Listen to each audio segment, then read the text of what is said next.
Hey gorgeous, it's Ker-leen. Thank you for tuning back into my channel. In today's video, I will be sharing a super quick mini haul with you. These are some fragrances I've recently added to my perfume collection. If you want to hear all about these new fragrances, then please keep watching.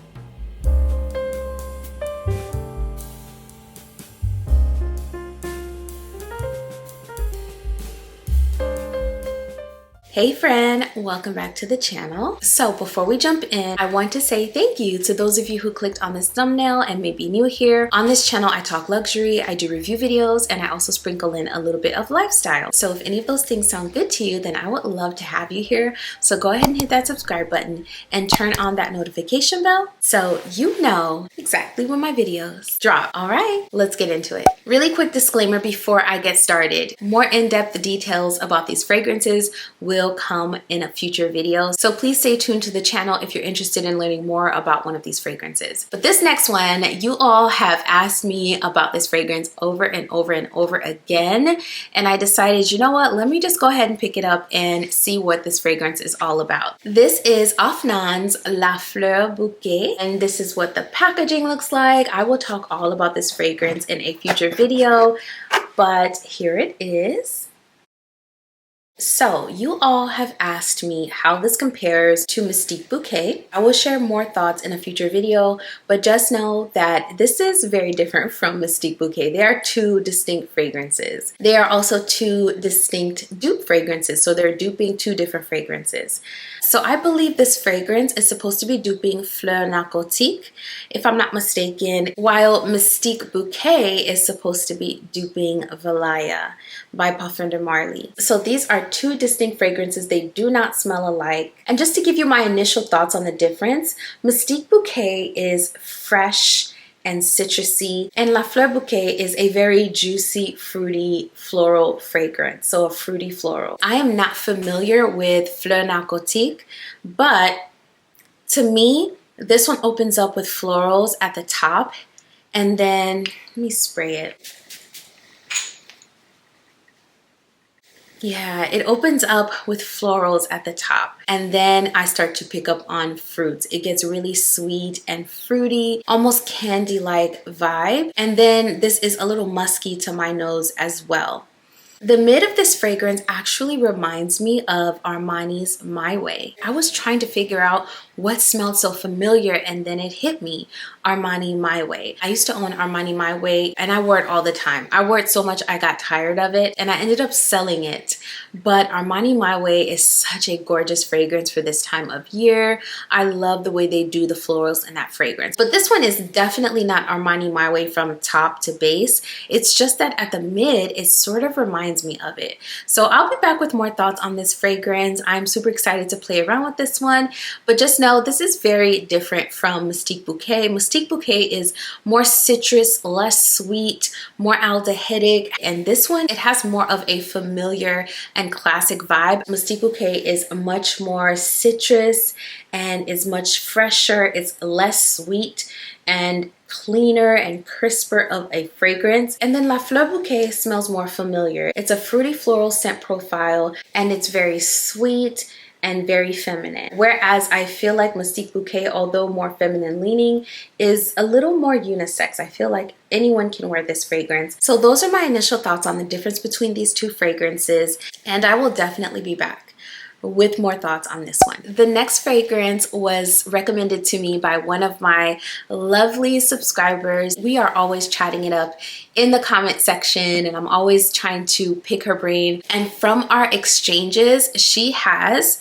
a beautiful fragrance collection. So I think I had asked her what fragrances she either had already worn that week or planned to wear that week, and she shared this fragrance with me, and I looked it up and I said I'm definitely trying that one as soon as I get a chance. And that fragrance is Amir's Le Charme, and this one is a dupe for the Gucci fragrance Chant for the Nymphs, or some such moniker. I can't quite remember the name of the perfume right now, but it is a dupe for the Gucci fragrance, and you probably can already tell by the packaging that it is definitely a dupe. So this is the fragrance. And what I'll say about this fragrance is it is a classic white floral fragrance. There is a bit of a tropical nuance, but in my opinion, this one doesn't read quite as tropical as some of my other tropical floral fragrances. To my nose, this smells like a white floral fragrance with a subtle tropical nuance. It smells so expensive. It smells so feminine. It smells so classic, and you've got to be into white florals to enjoy this one. So y'all, this fragrance smells exactly like it looks. You've got that soft pink packaging with that gold top, so it reads very feminine yet opulent, and that is exactly how this fragrance smells in my opinion. So Le Charme has a very simplistic note list. It opens up with Frangipani, there's Tiare, and then there's Ylang Ylang at the mid, and the base is simply vanilla. Now, to me, this fragrance smells like a gorgeous, very thick, creamy, slightly milky white floral fragrance. And when I say milky, I'm think of breaking off a petal or breaking the branch of a flower and seeing a little bit of that sap seep through the stem of the flower or the petal. That's what I'm getting when I say milky. It's a very thick, lush, velvety, milky, very realistic smelling floral fragrance. And to my nose, it smells very white floral prominent. It's absolutely gorgeous though. If you appreciate very realistic smelling florals, you will love this fragrance. If you love florals that are a little tropical, like Frangipani, Tiare, Ylang Ylang, you will love this fragrance. Now, to my nose, this is not very Ylang prominent, but I do feel like it's a great blend of the Tiare and the Ylang at the mid. But this opens up with a very prominent Frangipani. It's so gorgeous. I said I wasn't going to give a review, and here I am going on and on because this one is so beautiful. In this season of my life, these are the types of fragrances I love to wear. These are the vibes. There isn't much sweetness in here. There's a tiny bit of sweetness as it starts to dry down, but this is very, very realistic smelling. So see if you can get a sample of this before you go ahead and buy it, but I love it so far. So this last fragrance was a fail. It was a fail, and it's okay because it is perfect for my hubby. So I picked this fragrance up because I love the original so much. I thought this was going to be like an amped up version. I mean, I did look at the notes and I saw that the notes were completely different, but I said, you know what? I didn't think I would like the original one, and I ended up loving it, especially in the fall. I think I want to try this one. So I went ahead and I purchased Rifakat Adorn, and y'all, it's not for me. It's not for me. It is a very masculine fragrance. So this fragrance opened up with a pink pepper, coriander, tangerine, and violet. At the heart, you get patchouli, cedar, and tree moss. And then at the base, there is ambergris, vanilla, and benzoin, and some woods. This is a fragrance that took me on a bit of a journey. I also sprayed this on my hubby, and it was the same. This fragrance gives aromatic fresh, and then it also gave very sweet and warm vibes, but then it gave a little tinge of booziness. So this fragrance is a very complex scent, and it's a dupe for a YSL scent, and it's a beautiful scent. So while this was not for me, this is a beautiful scent. I feel like I might be checking for this in the fall and winter, maybe more the winter, because it's so gorgeous. This kind of gives me just a little bit Grand Soir vibes, just a tiny bit. I once thought Grand Soir was very masculine, but my nose has grown since I first smelled Grand Soir. And this past winter, I actually picked up Grand Soir. I wore it, I loved it, and I no longer think it is a strictly masculine scent. I feel like women can definitely enjoy Grand Soir, especially on those super duper cold winter days. This gives off similar vibes. I feel like I may be checking for this in the winter, but for now, this one is going to live with hubby's other fragrances. It smells absolutely intoxicating on his skin. I sprayed this on his skin And the way this warms up on the skin, it gave his skin like this your skin but better, a slightly boozy, very rich ambery vibe, especially as it started to dry down. And so I think this is amazing. It's an amazing scent. It's just not for me, especially not in the summertime. This is not something I would be wearing right now. So yeah, it was a fail, but not entirely, because it's a win for my hubby.